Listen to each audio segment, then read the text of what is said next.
YouTube के channel युवान सरकार में आपका स्वागत है। आज दिल्ली सल्तनत से संबंधित महत्वपूर्ण एमसीक्यू को लेकर उपस्थित हुए हैं, जो आने वाले तमाम कम्पिटिटिव एग्जाम, खासकर बिहार पुलिस, बिहार दरोगा या बीपीएससी 71वीं के लिए काफ़ी महत्वपूर्ण होंगे। इसके तहत हम गुलाम वंश, खिलजी वंश, तुगलक वंश, सैयद वंश और लोदी वंश का अध्ययन करेंगे। तो चलिए हम प्रारंभ करते हैं दिल्ली सल्तनत से संबंधित महत्वपूर्ण एमसीक्यू। गुलाम वंश। गुलाम वंश का संस्थापक कौन था? Option C, Qutubuddin Aibak. 1206 ईस्वी में कुतुबुद्दीन ऐबक ने गुलाम वंश की स्थापना की थी।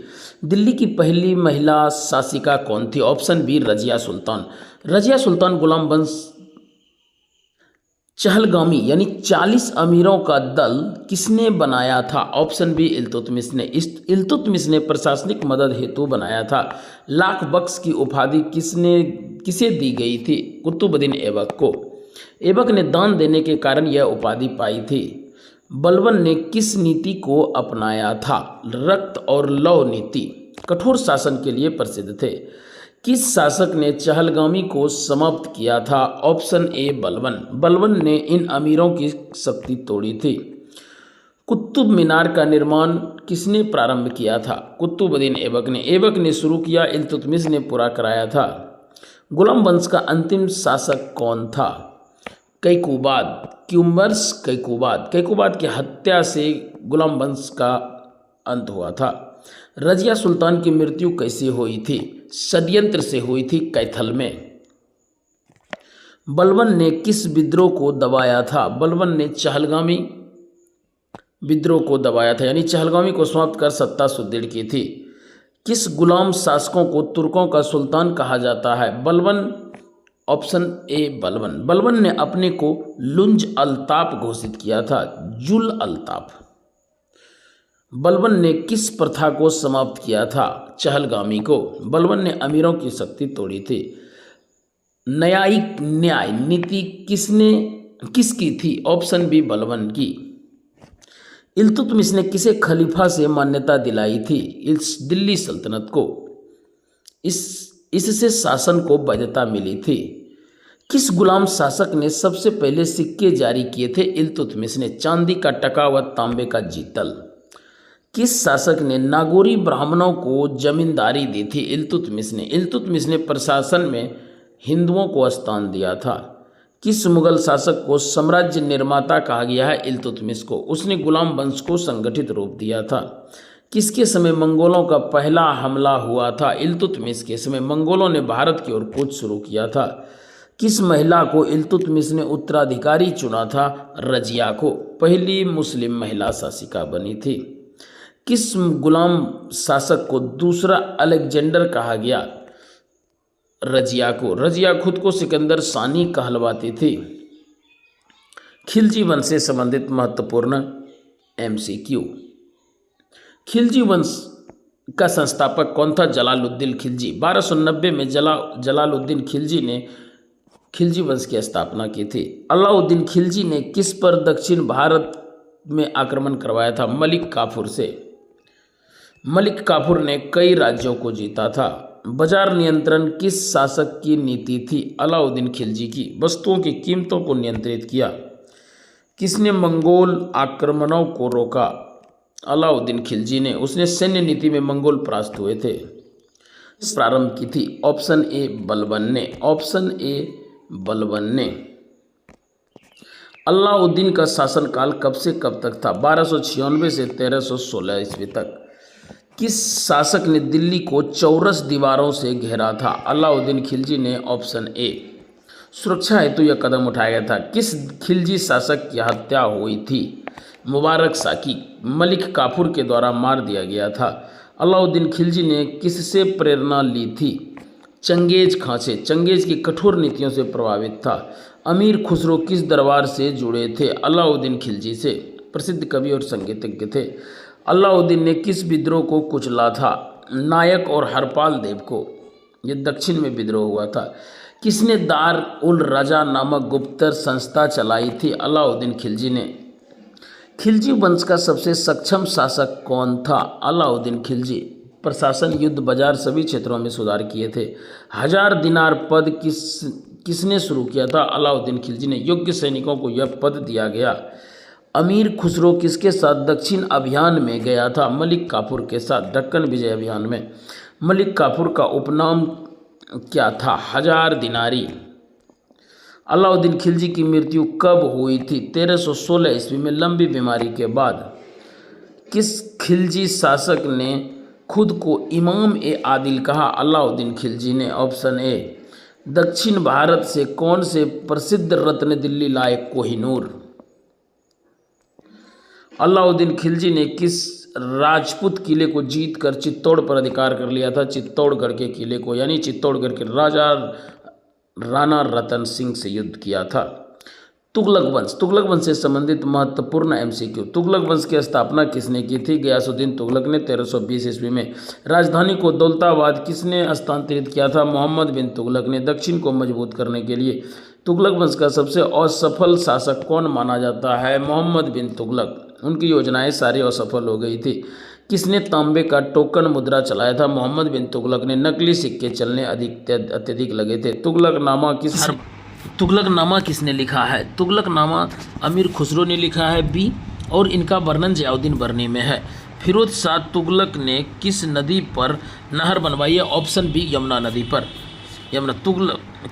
किस तुगलक शासक ने अस्पताल बनवाए थे? फिरोज शाह तुगलक ने। जन कल्याण हेतु अस्पताल बनवाए थे। किसके समय तैमूर का आक्रमण हुआ था? नसीरुद्दीन मोहम्मद के समय। 1398 में तैमूर ने दिल्ली पर आक्रमण किया था। फिरोज शाह तुगलक का शासनकाल कैसा था? सामाजिक कल्याणकारी। Option B. जनहित के अनेक कार्य उन्होंने किए थे। तुगलक वंश का अंतिम शासक कौन था? नसीरुद्दीन महमूद। इसके बाद सैयद वंश आ गया था। मोहम्मद बिन तुगलक की राजधानी हस्तांतरण योजना असफल क्यों हुई? असफल क्यों हो गई? ऑप्शन ए, जनता की मृत्यु हो गई। दिल्ली से दौलताबाद जाते समय कई लोग मारे गए। किस तुगलक शासक ने दीन ए पनाह का निर्माण कराया था? फिरोज शाह तुगलक ने। किसने सबसे पहले ग्रामीण राजस्व लेखा प्रणाली बनाई थी? मोहम्मद बिन तुगलक ने। Option C. किस तुगलक शासक ने हिंदुओं पर जजिया कर लागू किया था? फिरोज शाह तुगलक। Option A. धार्मिक असहिष्णुता को बढ़ावा मिला। किसने हिसार ए फिरोजा नगर बसाया? फिरोज शाह तुगलक ने। आधुनिक हरियाणा। मोहम्मद बिन तुगलक का असली नाम क्या था? जौना खां। सुल्तान बनने से पहले किस तुगलक शासक को विद्वानों का संरक्षक कहा गया है? फिरोज शाह तुगलक को। संस्कृत और फारसी दोनों विद्वान का संरक्षक था। मोहम्मद बिन तुगलक ने कौन सी कर प्रणाली शुरू की थी? भूमि कर प्रणाली। दोहाब क्षेत्र में भूमि कर को 50% कर दिया था। किस योजना में भू राजस्व बढ़ाने के कारण किसान भाग गए थे? भूमि सुधार योजना। दोहाब में अधिक कर के कारण विद्रोह हुआ था। किस तुगलक शासक ने संस्कृत से फारसी में ग्रंथों का अनुवाद कराया? फिरोज शाह तुगलक। आयुर्वेद, सौर आदि ग्रंथ के अनुवादित हैं। किसने फतेहाबाद फिरोजाबाद नगर बसाए थे? फिरोज शाह तुगलक ने। फिरोज शाह ने नए नगर बसाए। फिरोज शाह तुगलक का मकबरा कहाँ है? दिल्ली में, हौज खास के पास। किस तुगलक शासक के समय मरणासन्न अवस्था में सल्तनत थी? नसीरुद्दीन मोहम्मद। इस दौरान तैमूर का आक्रमण हुआ था 1398 ईस्वी में। फिरोज शाह ने किस धार्मिक समुदाय के तीर्थ स्थानों को नष्ट किया था? हिंदू को। कई मंदिर तोड़े थे। तुगलक वंश का शासनकाल कुल कितने वर्षों तक रहा था? 94 वर्षों तक, 1320 से 1414 ईस्वी तक। सैयद वंश की स्थापना किसने की थी? ऑप्शन सी, खिरिज खां। तैमूर के प्रतिनिधि के रूप में सत्ता में आए। सैयद वंश का अंतिम शासक कौन था? आलम शाह ने सत्ता त्याग दी थी। Option C. सैयद वंश के दौरान कौन से शक्ति उभर रहे थे? राजपूत। केंद्र कमजोर था, क्षेत्रीय शक्तियाँ उभर रही थी। सैयद वंश की कुल कितनी पीढ़ियाँ थी? 4 पीढ़ियाँ, खिरिज खां से शाह आलम तक। किसने लोधी वंश को सत्ता सौंप दी थी? आलम शाह ने। दिल्ली की सत्ता बहलोद लोधी को मिली। किस सैयद शासक ने सबसे अधिक समय तक शासन किया? मुबारक शाह ने। 1421 से 1434 तक। किस सैयद शासक के शासनकाल में दिल्ली पर बहुत कम नियंत्रण था? आलम शाह। दिल्ली ही सिर्फ रह गई थी। खिरिज खां किसके द्वारा नियुक्त था? तैमूर के द्वारा। तैमूर ने दिल्ली का गवर्नर बनाया था खिरिज खां को। सैयद वंश के समय कौन क्षेत्र स्वतंत्र हो गए? बंगाल, मालवा, गुजरात। Option A. केंद्र की शक्ति बेहद कमजोर थी। किस वंश ने सैयदों के बाद सत्ता संभाली थी? लोधी वंश। बहलोद लोधी ने सत्ता हथिया ली थी। लोधी वंश 1451 से लोधी वंश का संस्थापक कौन था? बहलोद लोधी 1451 ईस्वी में सत्ता संभाली। किस लोधी शासक ने आगरा नगर बसाया था? सिकंदर लोधी। प्रशासनिक केंद्र के रूप में बसाया था। सिकंदर लोधी का असली नाम क्या था? निजाम खां। गद्दी पर बैठते ही नाम बदला।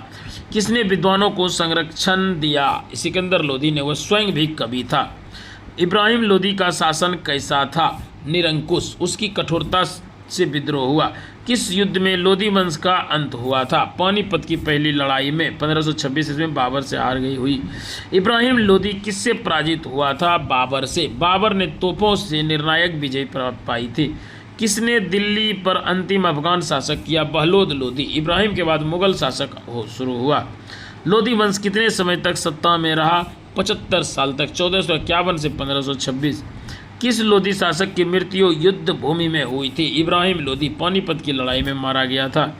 किस लोधी शासक ने शेर शाह को नौकरी से निकाला था? इब्राहिम लोधी ने। शेर शाह के बाद से शेरगढ़ से संघर्ष शुरू हुआ। बहलोद लोधी किस मूल का था? अफगान मूल का। किस लोधी शासक ने अपने अफगान सरदारों का अपमान किया? इब्राहिम लोधी, जिसमें अनेक अफगान विद्रोही हो गए। लोधी वंश के समय कौन सबसे बड़ा खतरा था? मुगल काल, बाबर के नेतृत्व में।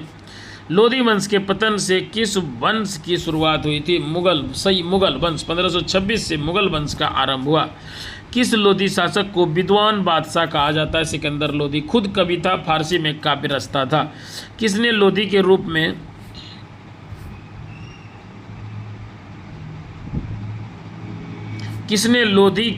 हिंदी भाषा को बढ़ावा दिया? सिकंदर लोधी। हिंदवी भाषा के विकास का समर्थन दिया। लोधी वंश का सबसे क्रूर शासक कौन था? इब्राहिम लोधी। सरदारों और भाइयों पर कठोर नीति। किस युद्ध में बाबर ने तोपों का उपयोग किया था? पानीपत की पहली लड़ाई। यहाँ भारत में तोपों का पहला प्रयोग हुआ। किस शासक के समय दिल्ली पर सल्तनत समाप्त हो गई? इब्राहिम लोधी। 1526 में बाबर को हराया। किस अफगान शासक ने सरदारों के सहयोग से शासन किया? बहलोद लोधी। अफगान प्रणाली में सरदारों का अधिक योगदान था। किसने अपने भाइयों को अलग अलग प्रांत दिए? इब्राहिम लोधी। बाद में वही विद्रोह कर बैठे थे। सिकंदर लोधी ने किस भारतीय चिकित्सक को संरक्षक दिया था? श्रीधर को। आयुर्वेद में योगदान देने वाले को संरक्षण दिया था। लोधी वंश का मुख्य शत्रु बनकर उभरा कौन? मुगल, बाबर के नेतृत्व में। लोधी वंश के अंत के बाद कौन सा युग शुरू हुआ? मुगल युग। मुगल साम्राज्य की नींव रखी गई। युवान सीरीज को यहीं हम समाप्त करते हैं। आज हम सल्तनत काल से संबंधित 100 प्रश्नों का अध्ययन कर रहे थे। कल हम अगले अध्याय का आरंभ करेंगे। धन्यवाद।